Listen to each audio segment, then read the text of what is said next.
시편 91편 1절 지존자의 시작.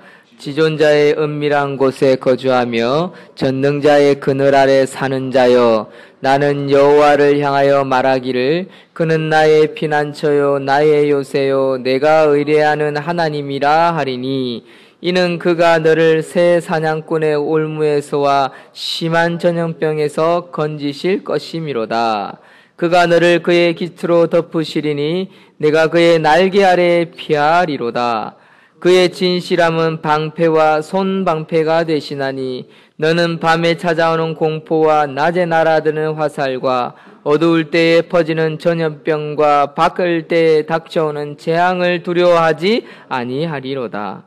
1000명이 네 왼쪽에서 10,000명이 내 오른쪽에서 엎드러지나 이 재앙이 네게 가까이 하지 못하리로다. 오직 너는 똑똑히 보리니 악인들의 보응을 네가 보리로다. 아멘.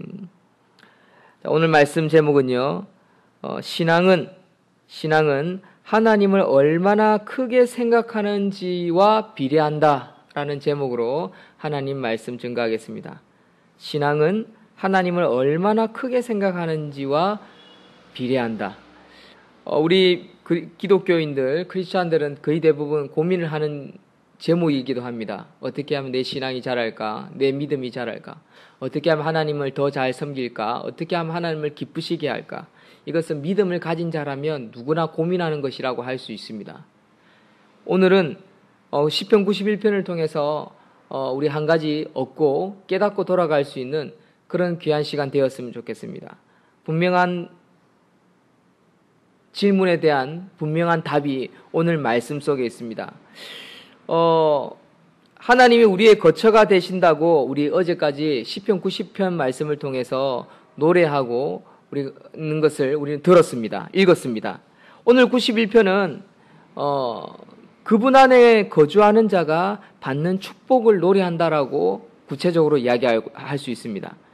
하나님 안에 거주하는 자는요, 복이 넘쳐나게 되어 있습니다. 그것을 시인은 고백하고 있더라는 거죠.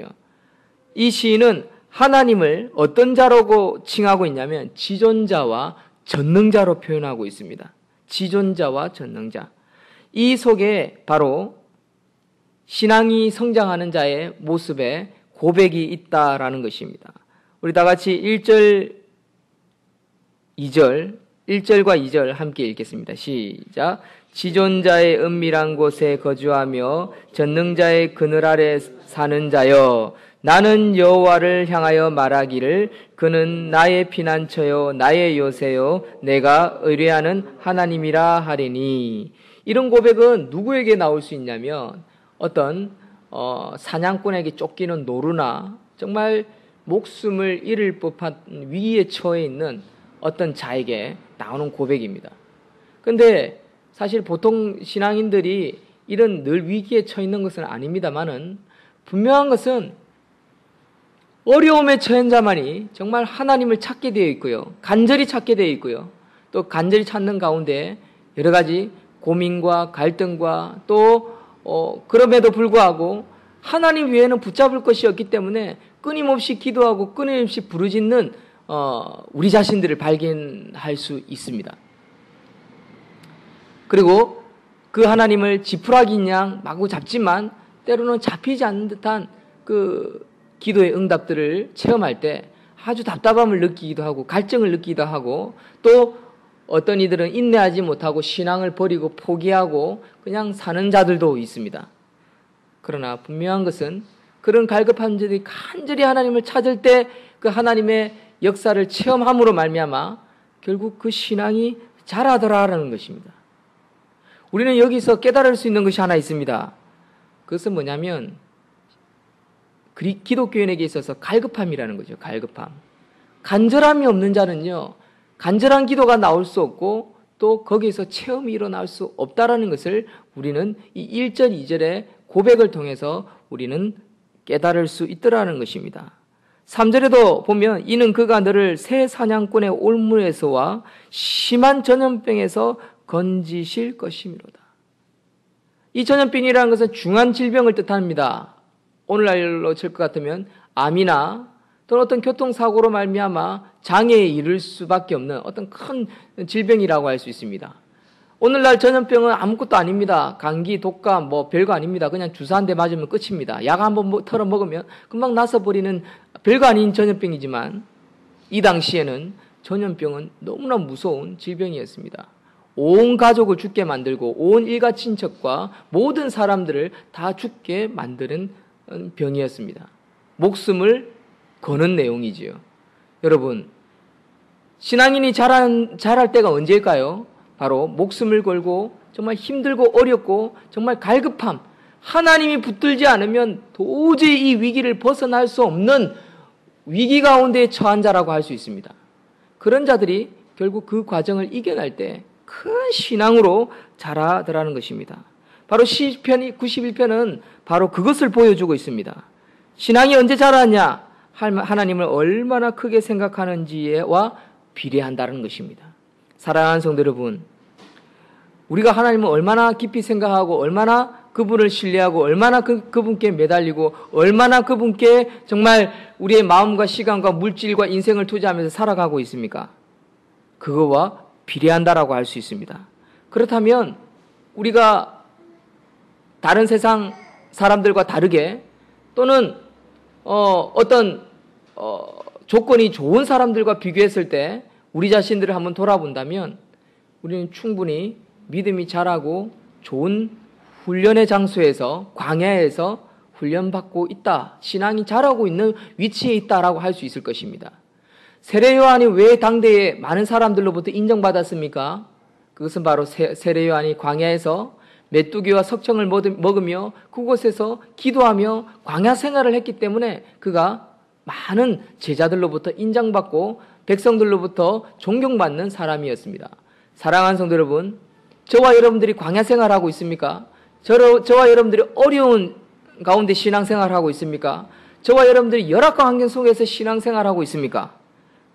그리고 그 가운데에 하나님을 간절히 찾는 부르짖음이 있습니까? 그러면 하나님께서는 우리를 연단시키고 훈련시키고 자라게 하고 있다는 사실을 기억하고 기도할 수 있는, 그것을 잊지 않는 저와 여러분들이 되시기를 주의 이름으로 축원드립니다. 아무리 주를 위해서 열심히 일한다고 해도요, 하나님을 점점 작게 여기게 된다면 그것은 신앙 성장이 아니라 그냥 결국 자아 성장에 멈추게 되는 것입니다. 여러분, 교회 나와서요, 주의를 지킨다고 교회 오고요, 자기가 섬기는 교회가 있다고 하면서도요, 신앙이 성장하는 것이 아니라 자아만 성장하는 사람이 있습니다. 여러분, 그런 것은 결코 하늘에 상급이 쌓이는 것이라고 할 수 없습니다. 자아 성장 필요합니다. 성품이 바뀌고 생각이 바뀌고 태도가 바뀌고 그리고 뭔가 스스로 뭔가를 성취한 듯한 그런 것을 맛보는 것도 필요합니다. 그러나 그것이 신앙 성장하고 같다라고 생각하시면 결코 오산입니다. 자아 성장과 신앙 성장은 구분되어야 합니다. 그러면 신앙 성장이 뭡니까? 신앙 성장은 하나님이 어떤 분이며 또 하나님이 내 삶 가운데 어떤 영향력을 미치고 있고 내가 그분을 의지할 때 어떤 역사가 일어나는지에 대한 확신을 가진 자, 그 자가 신앙이 큰 자라고 할 수 있습니다. 그런 사람은 환경에 지배되지 않습니다. 환경을 보고 좌지우지하지 않습니다. 환경 때문에 고달프고 좀 불편하고 힘들 수는 있지요. 그러나 그것을 극복해내고 이겨내고 그 길 위를 여전히 꾸준하게 변함없이 걸어가는 자라고 할 수 있습니다. 그가 바로 신앙 성장하고 있는 자라고 할 수 있는 거죠. 하나님은 그 길 위에 그를 연단하시고 그를 세워가시며 결국 그를 통해서 하나님의 나라를 세워간다라고 할 수 있습니다. 대표적인 케이스가 누굽니까? 모세와 다윗이라고 할 수 있습니다. 모세와 다윗. 모세를 보십시오.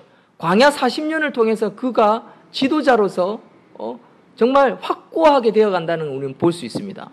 다윗을 보십시오. 어린 나이에 부모 없이 혼자서 목동 생활을 합니다. 얼마나 외롭겠습니까? 얼마나 힘들겠습니까?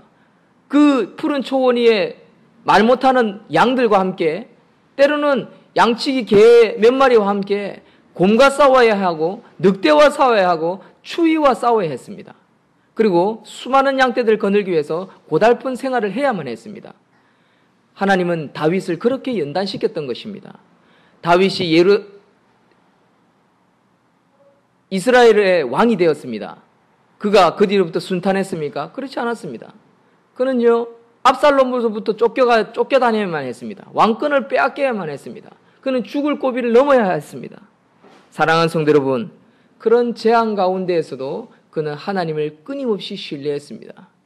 그래서 믿음의 조상으로 인정받고 있는 것입니다.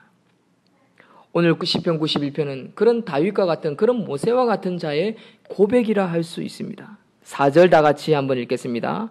4절과 7절까지 우리 읽어보면 그 전능자 지존자가 어떻게 그를 보호하시는지를 우리는 생생하게 발견하게 될 것입니다. 4절과 7절 다 같이 읽겠습니다. 시작. 그가 너를 그의 기초로 덮으리니 내가 그의 날개 아래 피하리로다. 그의 진실함은 방패와 손방패가 되시나니 너는 밤에 찾아오는 공포와 낮에 날아드는 화살과 어두울 때 펴지는 전염병과 밝을 때 닥쳐오는 재앙을 두려워하지 아니하리로다. 1000명이 네 왼쪽에서 10,000명이 내 오른쪽에서 엎드려지나 이 재앙이 네게 가까이 하지 못하리로다. 재앙은요, 결코 그 주인공을 삼키지 못할 것입니다. 그것이 뭡니까? 믿음에서 나오는 고백이라는 거지요. 그리고 뭡니까? 결국 승리하게 되었다라는 것입니다. 그리고 결국 승리하게 될 것이라는 것입니다. 그것이 믿음인 것입니다. 사랑하는 성도 여러분, 우리의 가정과 우리의 교회와 우리의 현실을 한번 돌아봅시다. 막막할 때가 있습니다. 안타까울 때가 있을 것입니다. 힘들 때가 있을 것입니다. 과연 문제가 해결될까? 여러분, 문제가 해결될까? 지금 현실을 바라보지 마시고 자기 자신을 살피고 자기의 믿음이 어떠한지를 먼저 살펴볼 수 있는 저와 여러분들이 되시기를 소망합니다. 그것이 신앙입니다. 내 믿음이 어떠한가? 내가 하나님을 믿고 어떤 삶을 살아드리고 있는가? 오늘 하루를 어떻게 살 것인가? 그것이 신앙 성장하는 자와 자아 성장하는 자의 차이점이라는 것입니다. 사랑하는 성도 여러분, 신앙이 성장하는 것은 하나님을 내 인생 가운데, 내 삶 가운데에, 우리 가정 가운데에 어떤 존재로 생각하고 인정하고 그 부분을 세워가고 있는가? 그것이 신앙이라 할 수 있습니다. 우리가 오늘 새벽에도 이 신앙 성장을 위해서 함께 부르짖고 기도하며 자녀를 위해서 기도하고 가정을 위해서 기도하고 교회를 위해서 기도할 수 있는 저와 여러분들이 되기를 주의 이름으로 축원드립니다. 세상을 바라보면 답답합니다. 과연 저 악인들이 언제 망할까? 악인들은 안 망합니다. 악인들은요, 날마다 더 잘 됩니다. 악인들이요, 더 장사 잘 되고 더 돈 많이 벌고 더 떵떵거리고 더 편안하게 살아갑니다. 그러나 믿는 자는 어떤 고백을 할 수 있을까요? 8절입니다. 오직 너는 똑똑히 보리니 악인들의 보응을 네가 보리로다. 사랑하는 성도 여러분, 우리는 분명히 보게 될 것입니다. 예수 그리스도가 임하는 그날에, 재판하시는 그날에, 재림의 그날에 우리는 똑똑히 보게 될 것입니다. 그때 우리는 만세를 부르게 될 것이고요. 우리가 믿어오고 지켜왔던 신앙이 얼마나 놀라운 것인지를 우리는 고백하게 될 것입니다. 우리는 그리고 상을 받게 될 것입니다. 칭찬받게 될 것입니다. 그리고 참 안식, 영원한 하나님 나라에서 평안을 누리게 될 것입니다. 그것이 없다면 우리가 믿는 것은 모두 헛것이라는 것입니다. 그것을 믿으시고 그 신앙을 붙들고 자라는 신앙 성장의 결과를 누리시는 저와 여러분들이 되시기를 주의 이름으로 축원드립니다. 아멘. 기도하겠습니다.